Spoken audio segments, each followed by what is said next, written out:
The news is that Spider-Man will indeed be in the Venom movie. This was broke by the sweaty himself, Jon Schnepp. I want to break it all down, talk about what kind of a role I think Tom Holland might have in the movie and what we can expect out of this flick. Let's talk about it. What is up, YouTube? It's Josh. This is the Den of Nerds. If you love comic book movies, subscribe to this channel. We cover all aspects of those types of films.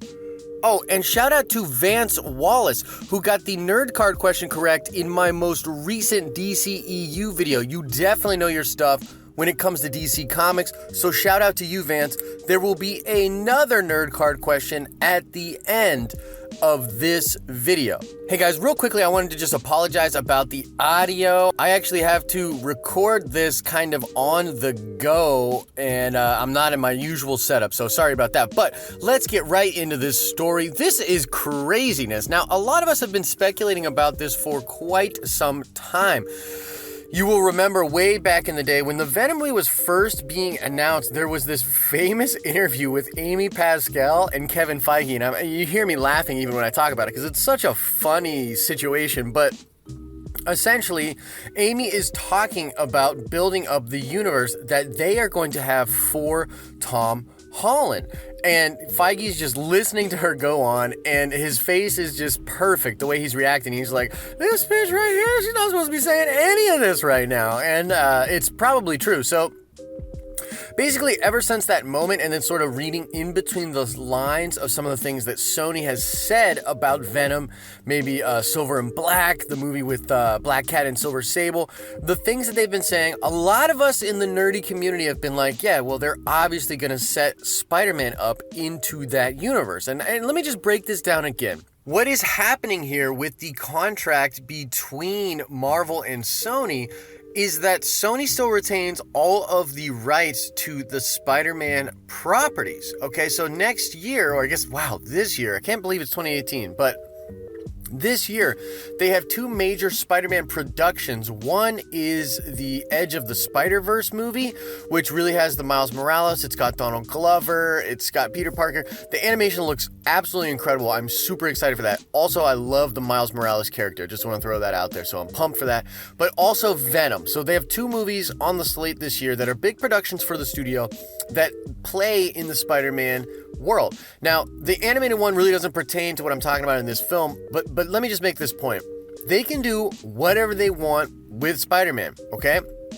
They have the appearances that are contractually obligated for Spider-Man to show up in MCU films, and then they have a partnership with Marvel to produce 3 Spider-Man films that will be in the MCU. So Spider-Man Homecoming was the first of those. There'll be a 2, and there will be a 3. And if I'm doing the math correctly here, I think after Avengers Infinity War Part 2, or Avengers 4, you will have had the 6 movies. If you count the 3 Spider-Man flicks, you count Civil War, Avengers 3, and then Avengers 4, that's 6 films. That's his contract. Now, at that point, Sony can totally just retain the rights to Spider-Man. So they can just take Spider-Man back. And at that point, they want a world that is set up for him to be able to play in. Okay? So that is what they are doing with the Venom movie. That's what they're doing with their Sony Marvel universe. We've sort of been talking about this, right? So they are setting up a world for Peter Parker to play in. This is right out of the mouth of Amy Pascal in that interview. And so even though they've had to be sort of hush-hush about it, and everybody at Marvel's like, it's not connected to the MCU, here's the thing, guys. To the casual movie-going audience, if they see Tom Holland in the Avengers, and then they see Tom Holland in the Sony Marvel universe, and there's no, thing that sort of takes you out of it, you're going to think it's all shared in the same universe. So even though technically Venom will never show up in the MCU, he'll never be mentioned, anything like that, the Sony films can even make subtle nods to things that have happened in the MCU. I mean, look at Deadpool. Deadpool's final fight scene takes place on the crashed helicarrier from Avengers. You don't see it. I mean, you do see it, but it's not clearly stated that that's what's going on there, but that's a little thread to sort of tie it into that world. The same thing will happen in the Sony movies, okay? So a lot of us have thought for a long time that, yeah, they will probably put Spider-Man in there in some capacity. It just makes sense, especially for Venom. It's like, how can you have a Venom movie, and more correctly, how can you have an Eddie Brock Venom movie without Peter Parker and without Spider-Man? Especially when you look at the Lethal Protector storyline. I mean, him and Parker come to an arrangement. Eddie and Parker come to an arrangement, and that's why he leaves New York. I think this is so brilliant because you can imagine the first scene of the movie. Tom Holland Spider-Man, Eddie Brock Venom with Tom Hardy are having a conversation, and they're like, yeah, I guess I do have to leave town. And then you play like some cheesy 70s or 80s music, and he's just Eddie Brock on a trip leaving New York City, right, in a car. I just think that would be kind of cool. But essentially, he leaves all of the connective tissue that is there in the MCU. So he's no longer hanging out in places where it might be weird to not mention those adventures in any of the other films. So I really believe that what Sony is trying to do, and it's perfectly within their rights to do, is sort of have a loose continuity with the MCU. And Marvel, because they will continue to want to play nice with Sony in order to have Spider-Man back, they're not going to put up roadblocks to that perceived continuity for the casual fans. The hardcore fans will know it's not in the same world. The casual fans won't know, and if there's nothing to really make a big deal about it, then it's going to be okay. Interestingly enough, this may well be the route that the DC films now take for their continuity. It's like, well, we're not going to mention stuff, but yeah, you can clearly see they all exist together. This person mentions Batman, this person mentions Superman. It all exists together. There's just no real connective tissue, which is kind of funny, right? Like, DC might be doing that.